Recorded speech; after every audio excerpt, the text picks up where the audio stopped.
Sur ce dossier d'Ali Bongo.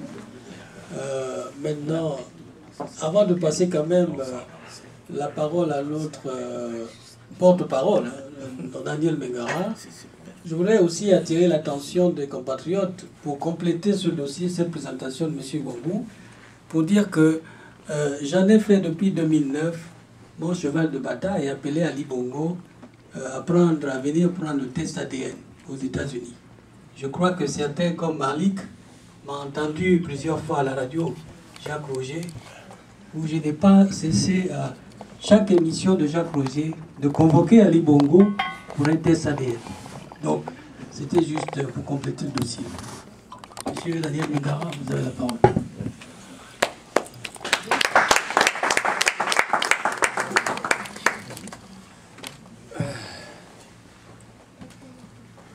Chers compatriotes, d'abord, laissez-moi vous souhaiter la bienvenue en cette salle qui est admirablement honorée par la présence de ces deux illustres fils du pays.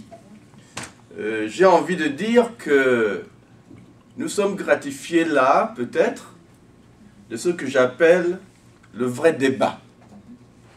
En fait, c'est le vrai débat que j'appelle de toutes mes forces depuis 1998, lorsque j'ai créé le Bongo doit partir. Je crois qu'il fut un temps où j'étais seul à réclamer ce débat. On m'a traité de fou. Je suis heureux, en fin de compte, de voir que notre pays s'oriente de plus en plus dans ce sens et que ce débat est en train de retrouver la place qu'il mérite dans le tissu politique national. Mais avant que de m'étendre, je voudrais quand même dire deux mots sur ces deux illustres grands frères que nous avons ici aujourd'hui. Vous savez, Mpaté-Ba nous avait gratifié d'une belle phrase, n'est-ce pas? Quand il avait dit que, en Afrique, quand un vieillard meurt, c'est une bibliothèque qui brûle. Le président Bongo vous a fait ici l'exposé de cet historique dont nous avons besoin, en réalité, pour comprendre les vrais enjeux. Vous savez, pour résoudre une équation, il faut savoir les origines du problème. Parce que sinon, après, vous tournez en rond. Cet exposé était important pour que nous comprenions d'où vient le mal gabonais. Ce mal que nous avons fini par appeler bongoïsme. Puisqu'en fin de compte, c'est une maladie. Elle est mentale et elle devient par la suite comportementale. Il faut donc se soigner de cette maladie. Vous me poserez la question de leur présence ici aujourd'hui. Elle n'est pas fortuite. Ce sont là les deux qui engagent le vrai débat au Gabon. Que vous le vouliez ou pas, on peut faire aujourd'hui le choix de l'échappatoire, des faux débats. C'est-à-dire entraîner les Gabonais dans des choses qui amènent interminablement à des cul-de-sac politiques. Ou alors vous mettez véritablement au centre de l'équation politique nationale la question qui aujourd'hui se résume en ce mot, la destitution. La destitution, ce n'est pas un vain mot, chers amis. C'est un mot qui a un sens juridique, mais qui prend aussi toute son ampleur si on le comprend déjà à la lumière de ce que nous vivons aussi aux États-Unis. Les Américains n'ont pas créé ce principe d'impeachment pour rien. Il se trouve simplement que lorsque ceux qui ont été élus ne répondent plus aux attentes du peuple, ou alors s'érigent en mafia, il convient pour le peuple de redresser cela. Le peuple peut le faire évidemment par ses élus. C'est ce que le président Moukani vous a dit. Ou alors il peut le faire par sa prise de responsabilité directe. C'est ce qu'on a appelé l'insurrection. Alors, il est important évidemment de dire ici que si nous qui sommes de la nouvelle génération et qui sommes engagés véritablement dans ce débat, voulons que ce débat évolue, nous avons certainement besoin de trouver au Gabon des partenaires, des gens qui ont la capacité, sans langue de bois, de lancer ce débat sur la place publique, de faire que ce débat devienne celui de chacun d'entre nous. Parce qu'il s'agit là de ce qu'on appelle la responsabilité collective. Et c'est ce que ces deux messieurs représentent. On ne les a pas invités par hasard. Il se trouve que le président Mukanye Iwangu a été invité dans le cadre du département d'État. Nous avions déjà des pourparlers pour sa présence ici. Bon, l'occasion faisant bien les choses, il s'est retrouvé parmi nous. Le président Bungon avait déjà accepté cette invitation depuis très longtemps. Certains concours de circonstances les ont empêchés d'être ici plus tôt, mais qu'à cela ne tienne, ils sont là. Ce que nous avons fait aujourd'hui, et depuis que le président Bungon est là, c'est quand même échanger. Échanger sur les vrais enjeux. Et je crois pouvoir vous dire qu'ils repartent au Gabon avec des idées que nous avons partagées. Des résolutions qui sont fermes, mais qui sont de nature à satisfaire ceux qui ont soif de changement, ceux qui n'ont plus le temps d'attendre, ceux qui estiment que 50 ans d'attente, c'est déjà trop. Et quand on projette la prise en otage sur les 30 prochaines années, nous avons en fait le potentiel de voir le Gabon dirigé par la même famille, le même clan, pendant 70 ans. Chers amis, ça me donne la chair de poule. Et voilà pourquoi il faut revenir au principe que j'ai dicté quand j'ai commencé ce petit débat tout seul en 98, où j'ai commencé à dire, rien que par l'observation de ce qui s'était passé entre 1990 et 1998, qu'aucun changement ne se fera au Gabon par les urnes. Je défie quiconque de défaire ce précepte. La réalité nous rattrape aujourd'hui, plus de 20 ans après les malheureuses tentatives donc de 1990. J'ai également dit que le changement ne se fera pas au Gabon par la bonne volonté des Bongo. Vous savez, ce qu'on appelle la bonne volonté, c'est un acte citoyen d'abord, n'est-ce pas? Un acte altruiste par lequel un individu est capable de comprendre que, bon, peut-être que j'ai essayé du mieux que je pouvais, mais il y a un moment où je dois pouvoir laisser tomber parce que je suis incapable. Je constate mon incapacité à accomplir ce devoir national qui m'est commandé par l'engagement que j'ai pris devant le peuple quand j'ai prêté serment. Cette incapacité, ça se constate. On a constaté dans certains pays, des chefs d'État ont démissionné. Omar Bongo aurait dû démissionner depuis. Il y a eu une période où Omar Bongo était devenu inutile pour la nation. Inutile. Il ne servait plus à rien. Seulement, il s'est entêté à construire un système qui a fait que nous héritions aujourd'hui de cette malédiction, de cette calamité nationale. Un désastre. Et j'ai également dit que le changement ne viendra pas au Gabon par le miracle de Jésus-Christ. Je demanderai aux chrétiens parmi nous de m'excuser cela. Ce n'est pas un blasphème. Parce que même Jésus vous aura dit, hein, enfin, à un moment, Jésus a pris le bateau, hein, chasser les gens du parvis d'un temple, hein, pour ceux qui connaissent la Bible. Même Jésus était capable de dire, trop c'est trop. Ce sont là des réalités, chers amis, qui nous interpellent. Si le miracle, le changement ne peut venir au Gabon par les urnes, si le changement ne peut venir au Gabon par la bonne volonté des Bongo, si le changement ne peut venir au Gabon par ce miracle pour lequel on aura beaucoup prié, qu'est-ce qui nous reste? Quand on se pose cette question, parce que les débats politiques ont besoin d'être simplifiés, qu'est-ce qui nous reste? Voilà pourquoi j'ai conclu, de manière très mathématique, que ce devoir revient au peuple. Automatiquement. J'ai appelé ça la rue, puisque c'est le seul lieu où un peuple décidé à reprendre sa souveraineté s'exprime. C'est le seul. Il n'y a pas d'autre. C'est la rue. Et voilà pourquoi j'ai appelé ce mouvement populaire insurrection. Beaucoup l'ont mal interprété parce qu'ils ont imaginé des armes, des bombes. Alors que nous parlons d'abord de ce que on peut considérer comme un état d'esprit.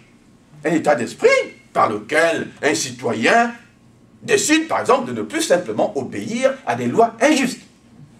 C'est de cela qu'il s'agit. Sans refus de l'arbitraire, sans refus de la meurtrissure. Parce que c'est aussi cela que nous subissons. Nous vivons un traumatisme national depuis 50 ans. Les crimes rituels, c'est des déviances animalières. La corruption devenue endémique. Les dérivés, comment on appelle ça? Les déviances normalisées qui font qu'on récompense le crime beaucoup plus que la moralité. Ce sont là des choses qui expriment cette maladie du bongoïsme, chers compatriotes. L'insurrection, c'est aussi l'affirmation de cet esprit de résistance qui dit que je ne me laisserai plus brimer en toute impunité, que même quand il s'agit d'un policier lors d'une manifestation, j'ai le droit de me défendre, parce que les principes de légitime défense, ce sont des principes citoyens.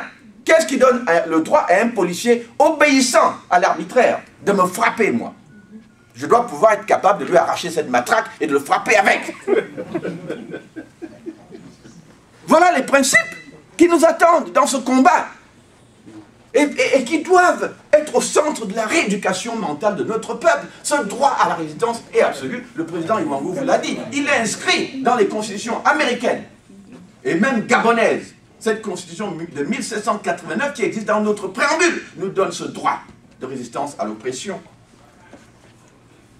Cette idée, c'est aussi l'idée que oui, je suis prêt à aller dans la rue pour affirmer cet esprit-là, cet esprit de liberté qui m'interpelle à tous les niveaux de ma citoyenneté. Je dois être capable de descendre dans la rue pour défendre ma dignité.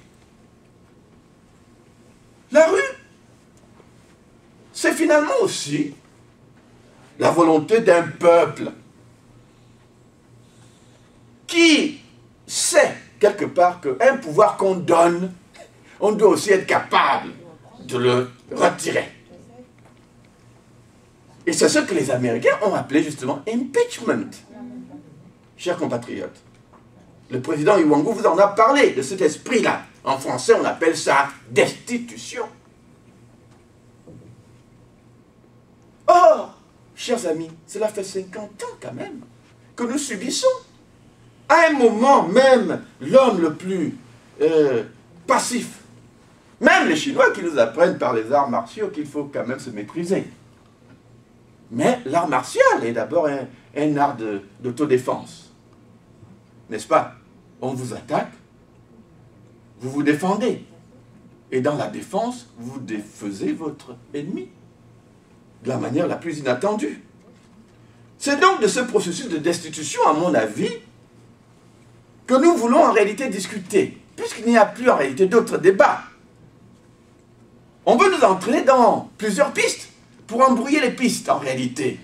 Mais le seul débat qui importe aujourd'hui, c'est comment finit-on avec un régime qui n'a fait que cultiver l'infamie depuis une cinquantaine d'années. Ce processus, à mon avis, va se jouer sur un plan, on va dire, très simple. Et les personnes qui ont inspiré cette démarche sont là. Vous savez, la politique ne se fait pas que par, on va dire, le discours démagogique. La politique, c'est d'abord aussi l'étude des hommes. Il faut comprendre la psychologie des hommes. Vous les étudiez, vous analysez, et vous arrivez à une conclusion capable de remoduler les comportements. Je suis leurs activités depuis très longtemps, et j'ai découvert qu'en réalité, ces deux personnes se complètent merveilleusement. Merveilleusement. Parce que le travail qu'ils ont fait nous permet d'avoir un argument juridique infaillible. Vous savez, on peut tout dire, attaquer le régime sur le plan de la fraude, ainsi de suite. Mais les questions juridiques sont au centre de la République. Et c'est ça que nos aînés nous ont permis d'entrevoir. Ils ont en réalité révélé que nous avions 3 axes de combat.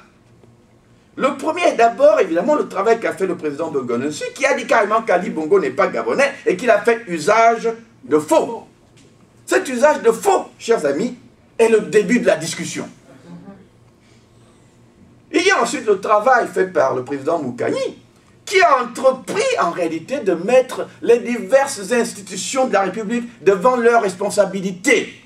Pas par naïveté, il n'attendait pas grand-chose de cela. Mais vous savez, il était important qu'il fasse la ronde de ces institutions pour montrer en réalité par où le Gabon se meurt. Quand vous avez fait le tour des institutions et qu'aucune n'a osé dire le droit, aucune n'a osé prendre ses responsabilités, vous concluez que votre État n'existe pas, c'est un État en faillite. Nous n'avons donc pas en réalité d'interlocuteur. Il y a enfin la question de Nantes, où je me suis rendu à l'invitation de nos femmes commandos, le mouvement des femmes qui m'ont invité en France, pour illuminer ce débat. Beaucoup n'ont pas compris pourquoi on est allé à Nantes et pourquoi c'était en fait important. Vous savez, la question de l'acte de naissance est une de ces forêts qui avait besoin d'être clarifiée. Ali Bongo aurait pu encore vous sortir un deuxième, un troisième, un quatrième. Sources diverses. Mais ce que Nantes aura permis en réalité, c'est de le confiner dans un carcan. Et l'État français est tombé directement dans ce piège. Le carcan, c'est quoi? Nantes nous dit, il y a un acte de naissance là-bas. Ils ne nous l'ont pas montré. Ils nous ont dit, voilà l'extrait, on a un signe. Mais ça condamne aujourd'hui Ali Bongo à n'aller qu'à Nantes. Et nulle part ailleurs. Il ne peut plus aller qu'à Nantes. Évidemment, chers amis, la question devient simple. Puisqu'il ne peut plus aller qu'à Nantes, il devra donc aller chercher cet original. Et dès lors qu'il le présente au peuple gabonais, on constate le faux du premier. Ali Bongo est cuit. Il n'y a rien à faire. Il ne peut plus aller ailleurs. On l'a confiné dans les actes existants et celui de Nantes. Qu'il nous le sorte. Le jour où il le sort, il est cuit.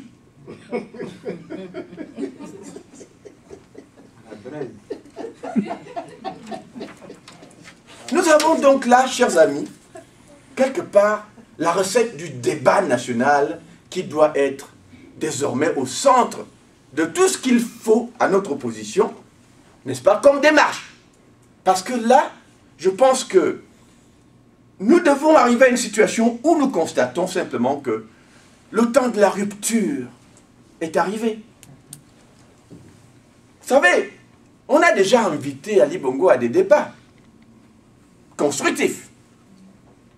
Les Gabonais ont demandé une conférence nationale, il a rejeté. Notre opposition a demandé des forums citoyens, ils ont été rejetés. Mais à un moment, il faut constater à un moment que le temps du débat est terminé. Et dès lors que nous avons ces arguments juridiques qui sont au centre même de la problématique qui nous intéresse aujourd'hui, nous pouvons engager le vrai débat de la rupture. Et voilà pourquoi nous, en tant que diaspora, qui regardons ça, peut-être de l'extérieur, évidemment nous ne sommes pas sur le terrain, mais cette distance nous permet parfois de pouvoir aussi engager avec nos frères du Gabon, n'est-ce pas, des processus, d'engager avec eux des processus de convergence, nous permettant peut-être à un moment de travailler ensemble en vue d'accomplir cette aspiration fondamentale du peuple gabonais.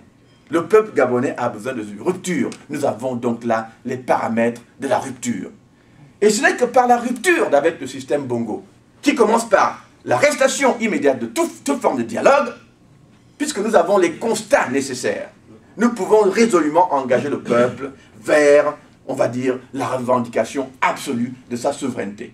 Et voilà pourquoi aujourd'hui, j'ai envie de remercier nos aînés d'avoir fait le déplacement pour venir échanger avec cette diaspora américaine qui ne les voit pas souvent. Parce qu'il faut se le dire, leur circuit a l'air de toujours aller vers la France, et nous, on a parfois aussi soif d'engager avec eux ce débat pour la souveraineté nationale. Voilà pourquoi il était essentiel que nous les invitassions aux Amériques afin d'engager avec eux le débat de la souveraineté nationale. Je vous remercie.